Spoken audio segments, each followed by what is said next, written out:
My name is Matilda Reckford, and I'm the project manager for the EHLS program at the Center for Applied Linguistics. And I'm joined today by Leah. Everyone. My name is Leah Ajdam. I am a project manager at IIE, and I've been with the EHLS program for about 2 years. Good to see everyone. And by Meredith. Hi, everyone. My name is Meredith Schumacher. I'm an assistant director at IIE, and I've been working on the EHLS program for around 8 years. Great. So we'll go through today's presentation, and if you have any questions as we're discussing things, please feel free to use the Q&A box to enter any questions and comments you have during the webinar, and we'll do our best to answer those. So during today's webinar, we're going to talk about the English for Heritage Language Speakers program, what it offers and its requirements. We will get into details about the application process and talk a little bit about the skills testing, and we'll provide you some tips to keep in mind as you apply. So let me do an overview of the EHLS program before we dive in deeper. EHLS is a scholarship program with a focus on professional English communication skills and career skills. The program trains advanced speakers of English to be effective communicators and strong candidates for federal jobs. Every scholar admitted to the program receives a full scholarship funded by the federal government. The program runs from January through each summer, and participants are native speakers of critical languages who have a strong interest in public service. EHLS scholars come from varied cultural, educational, and personal background and professional background, but they are all united by an interest in and a commitment to public service. So why EHLS? EHLS was established because critical language skills are in high demand in the US government. There are other government-sponsored programs to teach critical languages to native English speakers, but this is the only program designed to prepare individuals with native knowledge of critical languages for the federal workplace. EHLS is an initiative of the Defense Language and National Security Education Office, or DLNSEO. DLNSEO provides program support and funding. EHLS started in 2006, and 2027 will be the 21st program year. Scholarships for the EHLS program are awarded through DLNSEO, the Defense Language National Security Education Office. Each scholarship provides full tuition and fees for the academic program, in addition to a living stipend that's $3,600 a month per month of the program. Scholarship supplements are available upon request by awardees for financial support of relocation costs, health insurance, and technology, including program laptops. And participants also receive a certificate from DLNSEO upon successful completion of the EHLS program. By the time you're finished with the EHLS program, you will have compiled a beautiful professional portfolio that includes a well-polished resume, writing samples, US government scale English and heritage test scores, and the certificate from the EHLS program that opens many doors. Scholars must agree to the terms that we have outlined here.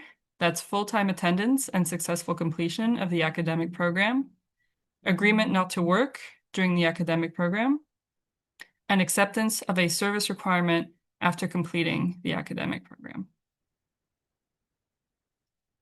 In terms of eligibility, you must be a US citizen at the time of application. You must be a native speaker of one of the languages listed here, and you must have a professional level proficiency in that language. You must have advanced proficiency in English. Your proficiency in both English and your native language will be formally tested, and I'll discuss the details of that process later in the presentation. You must have a college degree that's at least a bachelor's degree. You must be able to use internet, word processing programs, and PowerPoint. You must commit to full-time participation in the program, and you must be willing to work with the federal government for 1 year in a position with national security responsibilities, and it will be your responsibility to find that position. Now going over some important dates. The application is currently available, so you can go on our website, ehlsprogram.org, for the link to the application portal. The deadline for the application and the supporting documents is 5 p.m. Eastern Time on June 16, 2026. Once an application is submitted and considered complete, applicants will be invited to schedule an oral proficiency interview, or OPI, in English. OPIs will be administered through July 10, but we highly recommend submitting an application and scheduling an OPI as soon as possible to receive a time that works with your schedule. EHLS staff will notify candidates of their status in September. Some candidates will be what we call provisionally selected and will move on to additional testing. We call that skills testing. In late September to early October, provisionally selected candidates complete the language testing and a basic technology skills test, and you will also complete an additional OPI in your critical language in September, October. EHLS staff will notify candidates of their final status in early November 2026, and the program starts on January 4th, 2027. And I'll pass it to our colleagues at IIE for this next step. Thanks, Matilda. So next we're going to talk about how to apply for the EHLS program. And with applying, there are going to be 2 stages to the EHLS application process. And all candidates will complete stage 1, while only some candidates will complete stage 2. Stage 1 consists of steps 1 through 3. Step 1 will be to prepare your online application. In step 2, you'll submit your application and your supporting documents. The supporting documents are going to include your resume, an official transcript from your highest grade earned, and a transcript evaluation if applicable, which we'll talk about later. You will also need to have at least 1 recommendation submitted on your behalf as part of your supporting documentation. Step 3 is then to complete an oral proficiency interview, or OPI, in English. After you've completed stage 1, if your application has been found to be complete and eligible, and if you've earned an ILR 2 on your English OPI, your application will then be reviewed by an EHLS selection panel. From there, 50 of the top-rated applicants by our EHLS selection panel will be invited to participate in stage 2. And stage 2 is going to include step 4, which is to complete your language and technology skills tests, which are going to be done virtually, and then you will receive your notification of your results and your status. And here you can see a chart that shows the 3 requirements in stage 1, which again are to complete your application, confirm that all the necessary supporting documents have been submitted with your application, and that you've completed an OPI in English by July 10th, 2026. And now we're going to look at the application and supporting documents. You have to be sure to complete all sections of the online application, which you can find at our website, ehlsprogram.org. You should request your recommendations and upload your supporting documents, such as your resume and your transcript, to the application system, and make sure that you have removed sensitive personal information, such as your social security number or your date of birth. Please note that all foreign degrees must be evaluated. For this, you will need to contact a credential evaluation service to conduct this evaluation, and then you will need to upload the evaluation report alongside your transcript to the application system. And these evaluations can sometimes be a lengthy process. Sometimes it's a couple of weeks, sometimes it's a month or so. So we recommend that you start early so that you avoid missing the submission deadline. You must also select at least 1 or 2, which is recommended, professional references. These are people who will write a recommendation letter for you. You will enter their contact information into the online application system in the recommendation section. If possible, one of these recommendations should be from your current supervisor. You might also consider former supervisors, professors, or others who can speak to your work in an academic or professional realm. We strongly advise against choosing family members or personal friends to submit a recommendation. You also don't have to wait for your recommenders to submit their recommendations for you in order to submit your application. However, please note that the application and recommendations must all be received no later than the application deadline of June 16th. You will receive an automated email confirming the submission of your application. And when you have submitted your application and one recommendation has been received, your application will then be reviewed for completeness by IIE staff. Once your application has been reviewed and has at least one recommendation, you'll then receive another email with step-by-step instructions on how to schedule an OPI in English. And now a little bit more about applying. You can access the 2026 application online from our website, EHLSprogram.org. When you get to the homepage, as you can see, not here, but you'll see eventually. But when you get to the homepage, you're going to click on the tab that reads How to Apply, which is the screenshot here. This will take you to a page that outlines the components of the application, including documents required and the 5 steps for this year's application cycle.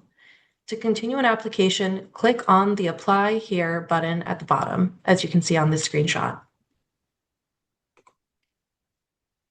Then the online application form link will take you directly to the online application system. If you're starting your application for the first time, please click Create an Account. Open for this cycle, then you can click Log In. But be sure to click on this link each time you return to your application and to log in with the same email address every time. Also, please note that this year's application is independent from previous year's applications. So if you applied last year, you'll need to create a new application by clicking the Create an Account link. If at any time in the application cycle you forget your password, you can reset it by clicking the Forgot Password link. This will trigger an automated email to be sent to the address that you enter, the email address that you enter.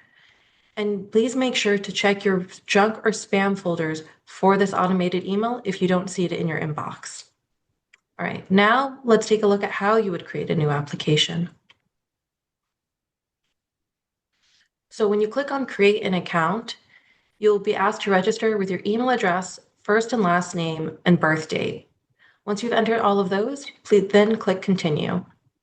Please use your real birth date, as this information will be linked to your application and you will need to enter it for the next stage of the process. Once you have clicked Continue, please check your email with your temporary login credentials. Please make sure that you check your spam and junk folders again in case this email is sent there by accident.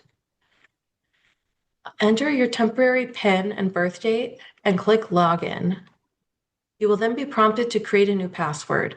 Once you've created a new password, click Set Password. You will now be able to start your application, and you can click Start New Application. Once you have selected Start New Application, you may proceed to create the application.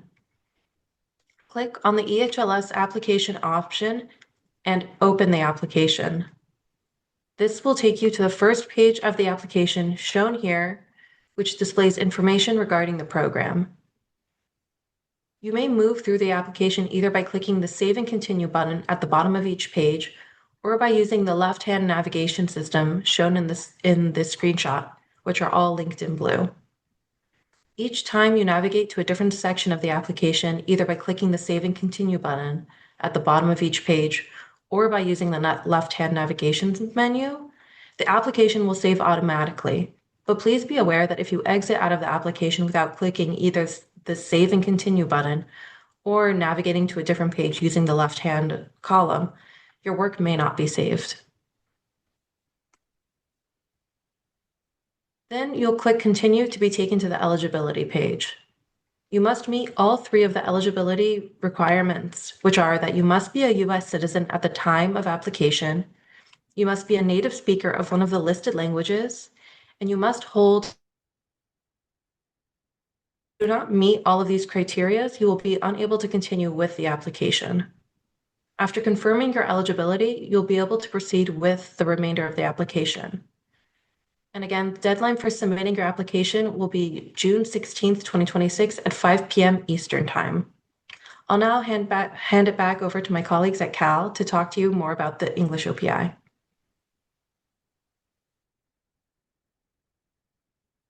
All right.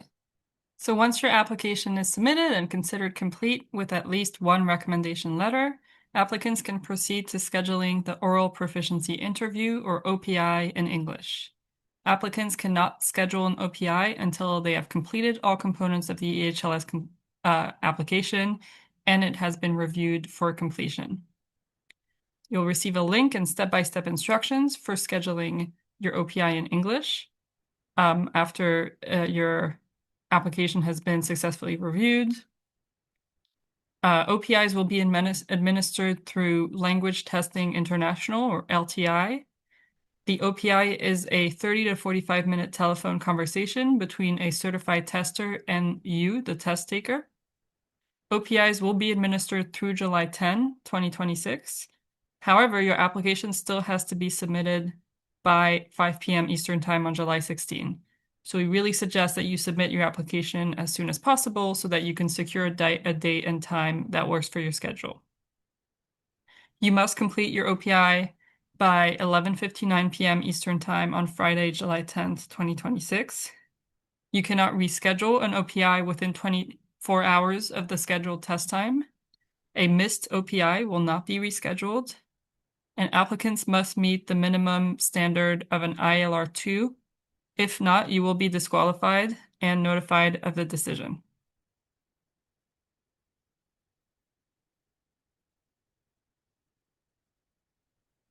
If you meet the minimum standard of an ILR2 on the English OPI, your application will be reviewed by the EHLS Selection Committee.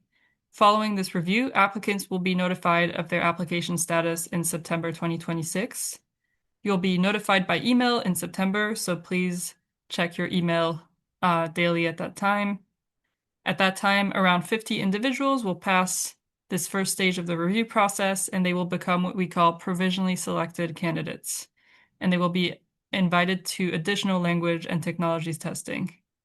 If your application is provisionally selected, you proceed with this testing, and then up to 18 of those candidates will be selected for admission into the program.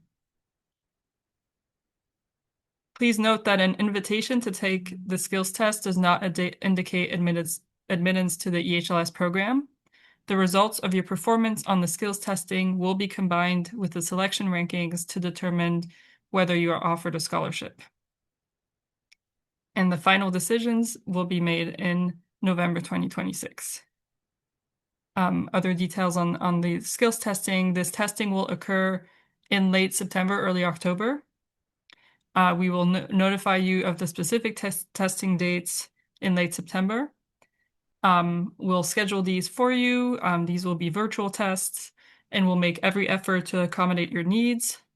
But to give you an idea, some sessions will be scheduled from 5:30 to 7:30 p.m. Eastern Time in kind of late September, October. So we encourage to check your schedule and check that you're maybe not traveling around that time.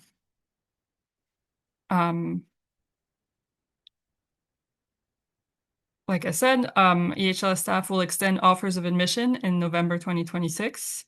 We anticipate accepting 18 scholars, so it is a competitive program. We receive around 180 to 100 applications every year. 50 make it to stage 2, and then 18 scholars make it into the program.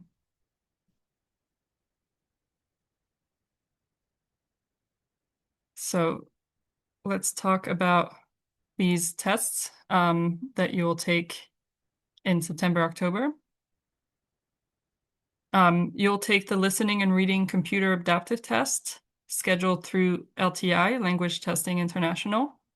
You will take a 1-hour writing test with 3 constructed response items.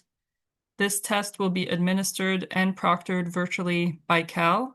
So me, I work at Cal, or other Cal colleagues. And we'll also assess your basic technology skills in a proctored virtual assessment administered by Cal. These tests evaluate candidates' general proficiency in English. Test questions cover general interest topics and common social and professional situations. There are no sample test materials available for review. To prepare for the test, we recommend reading the newspaper, listening to the news on the radio, and using English and your native language in discussions of current events and in professional contexts. You should be prepared to utilize skills like file management, word processing, presentation software, internet navigation, and emailing. And provisionally selected candidates will also take an oral proficiency interview, an OPI, in their critical language. So as with the English OPI, the items in the OPI, in the critical language OPI, will cover general interest topics and common social and professional situations. The OPI is given over the phone and is proctored remotely by Zoom. So we connect with you on Zoom to check your ID and your environment, and then you will connect on the phone with the person administering the test with you. A note for applicants who have native or high proficiency in 2 languages. Once your online application, when you're in your online application, you should list the language in which you're most proficient. In many cases, this will be the language of your education. So for example, if you're a speaker of both Ukrainian and Russian, you would choose, and you've completed your college education in Russian, then you should choose Russian in that case, or the language that you've completed your higher education in. I'm going to talk a little bit about the Interagency Language Roundtable Scale. You've heard us mention a few times this minimum of an ILR 2. So ILR stands for Interagency Language Roundtable, and it's a language proficiency scale that is tailored to the federal workplace. This scale references the tasks that you can complete, your vocabulary, your control of grammar, and your length of production. The ILR scale has 6 base levels, from 0 to 5, with plus levels in between. To qualify for the EHLS program, you need to receive a score of at least 2, which is limited working proficiency, on all 4 English language skills tests: listening, reading, writing, and speaking. And you will demonstrate your English speaking during the first stage of the application, during the English OPI. You will need to receive a score of at least 3, which is general professional proficiency, on the speaking test in your critical language. I think it's important to show this scale when participants are aware that the scale goes up to 5. It could make sense to think, well, I'm a native speaker, I should score a 5. But really, the OPI tests that are administered, like the English OPI, typically doesn't go above a 4, 3+ or 4. So 3 is a very good score in your native language, and 2 is a very good score in English. Just want to emphasize that. Let's look at the definition of what a 2 on an ILR scale means, and this is also on our website. So the individual will be able, at a level 2, to satisfy most routine social demands and work requirements. They will be able to narrate and describe the 3 major timeframes, make comparisons, deal effectively with complicated situations. They'll be able to navigate most informal and some formal settings and have a range of concrete topics of personal and general interest. The individual will be comprehensible to speakers who are not accustomed to dealing with non-native speakers, and they will be able to produce paragraph-length connected discourse in writing.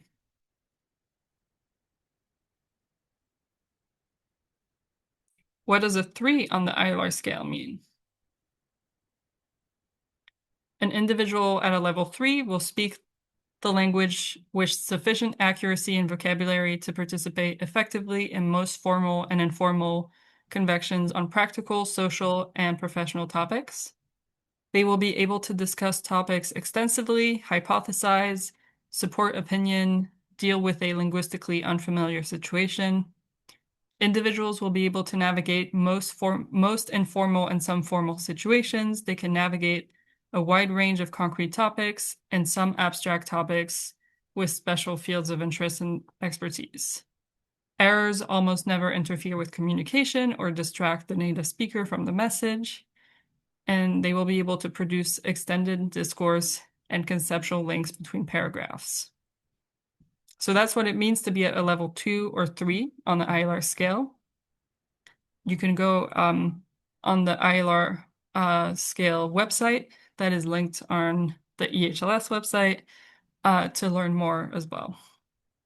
And now I'll pass it to back to Leah for some tips for applicants. Thanks, Matilda. So now we're going to talk about some tips for applicants in stage 1. You should use your information from your resume to complete the employment section of your application. The information you fill out in the application should be consistent with your resume to make it easy for the application reviewers to understand your education and work history and to explain any gaps. We suggest that you gather your transcript documents as soon as possible. If your application is from a foreign institution, you will need to have it evaluated, which we spoke about earlier, having the evaluation credential service do the evaluation. Transcript evaluations must show the equivalent of a U.S. bachelor's degree. And on our website, we have a link to a list of credential services, and it is also listed on the application. While we share this list, you can use a credential service of your own choosing, but we provide that list to give you a starting point of where you can have your transcript evaluated. We suggest asking for your references early and to talk to your references before listing them in the application to tell them about the EHLS program and why you're applying. You will list in the online application form, and the system will send them an email with a link to the recommendation form. The references will then fill out a form and submit a recommendation letter, and they will need to do this on their own. Once you input your information, your part of the references is done. You will not be able to upload the reference letters on their behalf. We also recommend submitting an application sooner rather than later so that you can get your OPI scheduled as soon as possible. To strengthen your application, we suggest writing specific and detailed essays. It's important that you clearly demonstrate your interest in working for the federal government. In the application and on the EHLS website, we have provided some links to federal government job listings. We recommend that you review these sites to get a better idea of the kinds of jobs that are available and what might fit with your education and your previous work experience. You can access the EHLS application and selection criteria on our website, and we strongly recommend that you review this criteria before writing your essays. This is an invaluable resource that will give you insight into what the application reviewers are looking for and what makes a strong EHLS application. This is a screenshot of the EHLS program website. There are selection criteria definitions that reviewers will be using to assess each criterion. Be sure to review these definitions so that you will know what the reviewers will be looking for when reviewing your application and your essays. Now we're going to talk about stage 2. Prepare for the tests with the information and links on the EHLS website. We also have a link to the technology skills self-assessment and documents listed here. Please carefully review the information in this document. I will now hand it back to Matilda to talk to you about some upcoming events. So we have some upcoming virtual events. We have live Q&A sessions where there's more time dedicated to answering your questions, either typed in the Q&A or we can have kind of an open house style and talk to you live on those live Q&A sessions. And we'll also have a webinar on what to expect during and after EHLS, where we'll go into detail about the instruction and also the service requirement after the program. So highly encourage you to attend these events. We'll record today's webinar and this next webinar in April and post them on the website. So if you can't attend, you can always check our website for the recording. If you're not sure and you still register, I'll send an email after today with everyone who registered and send the recording as well. And we also encourage you to find us on social media. And if you go to EHLS Program Contact Us, we have an email list where you can sign up to receive some updates as well. And here is a slide with our contact information. So if you have any questions on the EHLS curriculum, schedule, questions on testing, the OPI scheduling, language testing, you can contact me, Matilda, at one of these email addresses as well as this phone number. And for any questions on the online application system, questions on transcripts, evaluations, resume, any kind of requirement related to the online application system, you can contact Leah at this email address and phone number as well. And I will stop sharing. I think we have a few minutes for questions.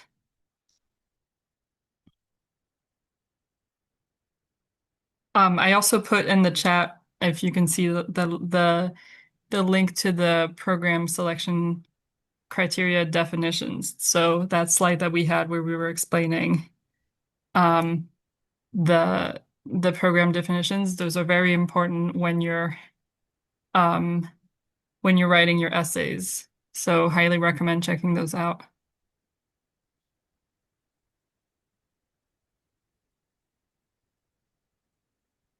We have a question on someone who's already applied, and can you use the same essays and recommendations? So yes, if you're applying again, you can use the same essays. You can ask the same recommenders to upload reference letters for you. They can be the same letters, but you will still have to request. You'll still have to start a new application and go through that process of requesting reference letters from your recommenders. We have some tips on the website, including these webinars. We have alumni video. We have a lot of information on the website. If you want to, think about maybe tweaking your essays for a stronger application this year. So we recommend that. I'll put in the chat. We have an essay guidance document that might be worth checking out if you want to tweak your essays as well. And definitely feel free to reach out to us as well. Leah, if you want to take the next question, I'll just get that link in there. Yeah, of course. So we have a question about for Arabic speakers if they need to Arabic dialect. And for that, it can be any Arab dialect. It does not need to be standard Arabic. So we welcome all Arabic speakers to apply to the program. Yeah. We also have another question about if you already have an OPI test result in English and in your native language, if those can be used. For that, I believe that there is an expiration. Those OPI tests are valid for a certain period of time. And so depending on how far back you took those OPI tests, they may or may not be valid, but we suggest reaching out to us or reaching out to Matilda at Cal to confirm that. Yeah, that sounds good. In any case, the process to waive an OPI is to just reach out to us, give us your OPI certificate, and we can confirm with you whether that requirement can be waived. And if it can be waived, then you're moved to the next stage of the process.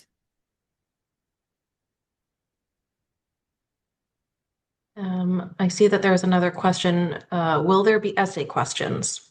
Yes. There will be 5 essay questions that you will have to fill out as part of your application. And as we mentioned previously, we would suggest looking at the selection criteria, which Matilda helpfully linked in the chat below. And for that, you can get a good idea of what you should be what your essay questions should discuss, because those will be the same criteria that the reviewers are going to be looking at, are going to be judging your essay questions on while they review.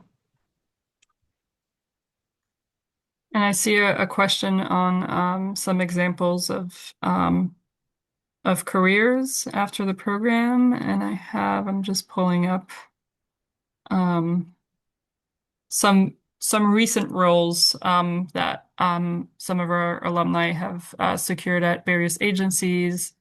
We have, for example, management and program analyst was a recent role, language specialist, open source analyst, engineer, research analyst, linguist, supervisor and lead technical writer, cybersecurity specialist, immigration services officer, intelligence research specialist. So those are just some examples of titles. And I will put the link that's also on our website um, for a more complete list of agencies where alumni of EHLS and other programs sponsored by DLNSEO where they have found employment. It's an important question because obviously we want to give you an idea of what you can do after the program. But this is also part of one of the essays to apply to the program is to show that you've done some research into some possible jobs that you would like to do after the program. So we really do encourage you to do that searching on your end and see where you would like to go after the program and kind of make that case in your essay as well. So I'll go ahead and pull up that link as well. While you're pulling up that link, I see a question that says, can we use our family members or friends for references? I didn't quite catch what you said. So what we said was that we really strongly recommend against using family members or friends as references. That is not recommended. It should be ideally a professional reference, so someone who knows you in a professional context, whether that's a current supervisor, a former supervisor, a colleague. Also acceptable are academic references, so maybe a professor, depending on what your, if you have a shorter work experience or something like that, that might be appropriate. But we really strongly advise against using family members or friends. There are some really rare cases where it might make sense if you work for a family business and have for your whole life, and that those people are also your colleagues, that might make sense. But typically it will hurt your application to have a personal reference instead of professional. Yeah, an idea if you're kind of just looking at who else you could ask is of any volunteering capacity. If you have someone that could write a recommendation for you there, or if I was talking to an applicant who had this idea, and I think that would be acceptable. Would be if you've worked with maybe a kind of a community center that's helped you with your resume or that kind of knows you in that capacity and that you've come to kind of interact with that kind of community service. Um, that could be an idea as well. Yeah, thank you. And I see kind of a tricky one here. So bear with us on the long response. So this is for the transcript. Does it have to be official or unofficial? So where I will point you first is to the application itself. In the educational history section, there's a lot of detail about what needs to be included in the transcript. The short answer is if it is a transcript from a U.S. institution, it can be official, or sorry, it can be unofficial or official. Official is always acceptable. We will always take an official transcript, but it can also be unofficial from a U.S. institution if it's very clear that it was issued by the university. So if there's like an online portal to the registrar's office where you can get an online version, it's very clear. It's got the logo of the university and all of the relevant information that can be acceptable from a U.S. institution. But on the educational history page, it is it's pretty detailed to lay out exactly what the requirements are. So do take a look in the application itself. But short answer is, for a U.S. institution, it can be acceptable to have an unofficial transcript. For all, of course, as Leah mentioned previously, for all transcripts from institutions outside the United States, you will need an evaluation as well.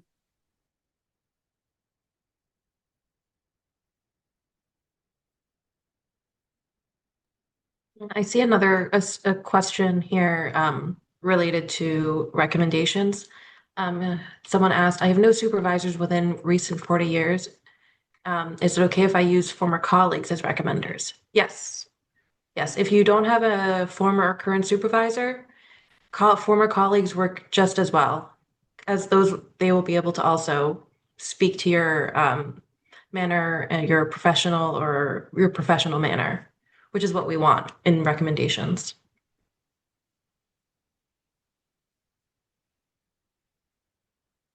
And for some comments on the evaluation, is kind of the best step for applicants to reach out to IIE if they have specific kind of they're not sure where to start, I guess, with Yeah. evaluating their documents and things like that. Is that sort of the best way to proceed? Yes, I would suggest reaching out to us at ehls@iieus.org with any questions you have. And what I'll do is, I had mentioned a list on our website with evaluation services that we recommend, and I'll share it in the chat here so that everyone has a link to it. And then we have a question on does the language play a role, after applicants have taken their testing, in terms of who is selected for a scholarship? So the rankings from the selection committee are combined with the language testing scores to make that decision. So they play a role. It's not a big role, I would say.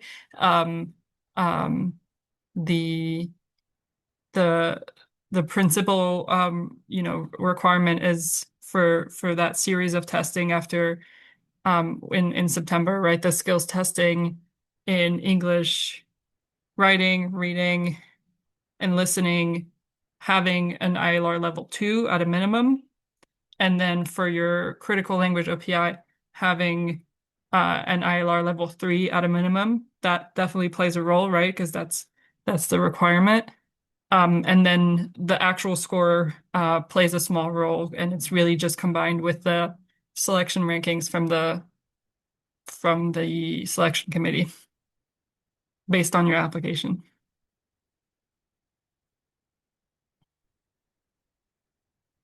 Someone is not sure if they should apply if the language is not your native language. That's sort of why we we test for your native language, right? So you can still apply and see if you're even if you don't consider that, if that's not your native language, but you have professional level proficiency because it was an official language in the country you grew up. That's still, I think, a scenario where you could potentially qualify as and speak as an ILR 3 speaker of that language. So I will say that. I'll say you can definitely apply. I'm not sure if you're unsure of your level there. So one way to know that is by taking the test. One thing I'll say is that we do only test for speaking, but once participants are in the program, there's a component called the Open Source Analysis Project, or OSAP. That's a capstone project. It's a big part of the program, is when scholars are paired with mentors from different federal agencies to produce a written and oral report on their area of the world, and they use their language skills for that research. So you should be able to do research in that language. So you should be able to read that language. So there are a couple of transcript and evaluation related questions that I'm going to try to address roughly at the same time. The first one is about what if you have a PhD and that PhD does not have transcripts? That is something, of course, that we have encountered in the past, and we do require that you upload the proof of your highest degree earned. We have in the past accepted proof of that degree being earned, and in this case, the person who provided the example said it's from a non-US institution. So in that case, you could also provide the transcript evaluation. However, I would encourage you to email us at ehls@iieus.org just so that we can talk with you, take a look at your documents. But that can sometimes be acceptable. We understand that not all PhD programs have transcripts as such. So reach out about that. But you would still need the evaluation that shows the US equivalency. And then transcript evaluations outside the US, this person says these can be quite expensive. Are there any affordable agencies that we would recommend? So I personally don't know about the difference in cost among the agencies. Recommended services in the chat if you want to take a look there. And the other thing that I would note in terms of affordability is that most academic credential evaluation services provide two options with their evaluations. They provide a general evaluation and a course-by-course evaluation. And the general evaluation just says, confirms that you have earned this degree and it is the US equivalent of a bachelor's degree or a master's degree or whatever type of degree. And then the course by course includes that as well as a listing of all of your classes and associated grade equivalencies. The course by course can be helpful for reviewers to get a complete picture of your academic history, especially if your transcripts are not in English. We don't assume any kind of foreign language expertise with our panel, and because we accept applications for a broad number of languages, we don't require that they have proficiency in all of these languages. So a course by course can be very helpful, but a general will meet the requirement and can be a more affordable option. Leah or Matilda, I don't know if you all have any experience or specific knowledge about agency by agency, but I do not. But you could definitely check out everybody on the list. Check out their websites and see what you can find in terms of affordability. Yeah, from experience, I feel like it might not be because of the pricing, but maybe because of the turnaround. People have tended to recommend WES as a service, but I don't have the exact knowledge in terms of whether it's the best in terms of of pricing. I on this topic of evaluations, could you confirm? So the case, for example, is so you would want to submit your highest degree, but Mhm. if there are issues with that highest degree, You can would always submit the next one down. Yeah, right, as long as it still meets. So if you have a PhD and there's some issue with that, like let's say your ABD or something, all but dissertation, you don't quite have it finished yet, that's fine. You can provide proof of the master's. Or even if you just like, let's say you can't get proof of that degree for whatever reason, but you have proof of a lower degree that still meets that criteria, you can provide that proof. The only case in which we wouldn't accept that is if it's your bachelor's degree is the highest degree earned, and you can't prove that because we do need to establish that minimum. But if you have a master's and for some reason there's an issue with that documentation, you can provide the bachelor's documentation. If you have a PhD and can't provide that documentation, but you have master's documentation, you can provide that. As long as it's meeting that minimum standard of the bachelor's degree, that's that will meet the standard, and then you can address educational history section where you're talking about like what you're working on and that sort of thing. You can provide that additional information, but in terms of what has to be uploaded, it is our strong preference that if possible, you include the highest degree earned. But if there is a genuine problem with that, and you have something lower that meets the qualification, you can typically do that. But again, I would encourage you to reach out to us just so we're aware of what's going on, because we will ask the question when we're reviewing it for completeness. So it's good for us to have a heads up about that. I see a question that says, if the transcript is already translated in English, is that acceptable? That's great. We love to have a translation. We still need the academic credential evaluation. So in that case, you can provide the original transcript. We do need the transcript itself and the translation, or if the original transcript is in English, that's great. But we still need the evaluation as well. Having it translated is great and helpful. We love that, but it doesn't meet the requirement of the transcript evaluation for a degree earned outside of the United States. We have a few questions. Will the program be on site or remote? So participants to the program this year relocated to DC for the 2027 program.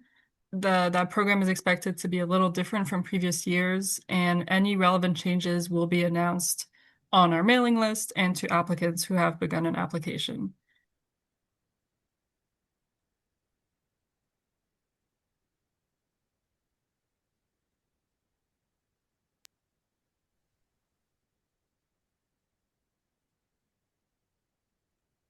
Okay. I think there's still a couple of minutes, maybe, if somebody wants to get a last minute question in to type into the Q&A. I would also like to say, with regards back to the previous conversation about credential prices, I think from my experience and from what I've noticed, depending on the evaluation service, the price varies. General evaluations tend to be on the lower side in terms of cost as opposed to the course by course evaluation. But for each evaluation service has their own pricing. So if you're looking to find something on the lower end, we would suggest looking around. The link that we provided in the chat is a great starting point. You don't have to use the evaluation services on there. If you find an evaluation service on your own that is at a price point that meets your budget, you can use that just as long as it provides the necessary US equivalency of your foreign degree. I'll add that on the application portal I think another thing, oh, sorry, in that section on transcript and evaluation, there is a very helpful PDF that's linked that kind of lays out what the requirements are when it comes to transcripts and evaluations, and basically anything you need to know is in the application. yeah, and we can actually, I think, just share that. I don't think you have to be in the application to view that.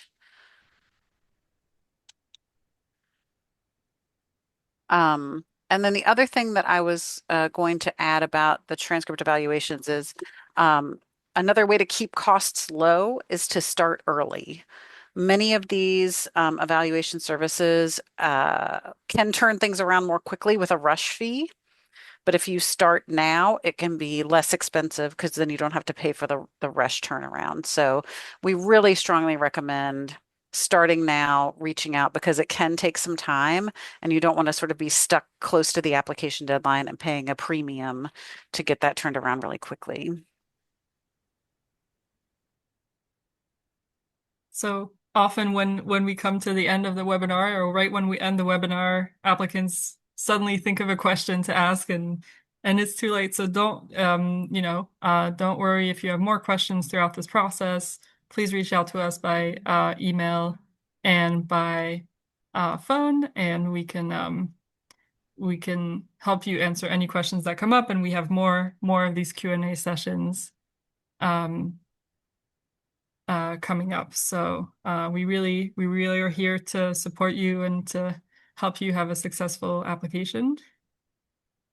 So yeah, thanks again. I see one question.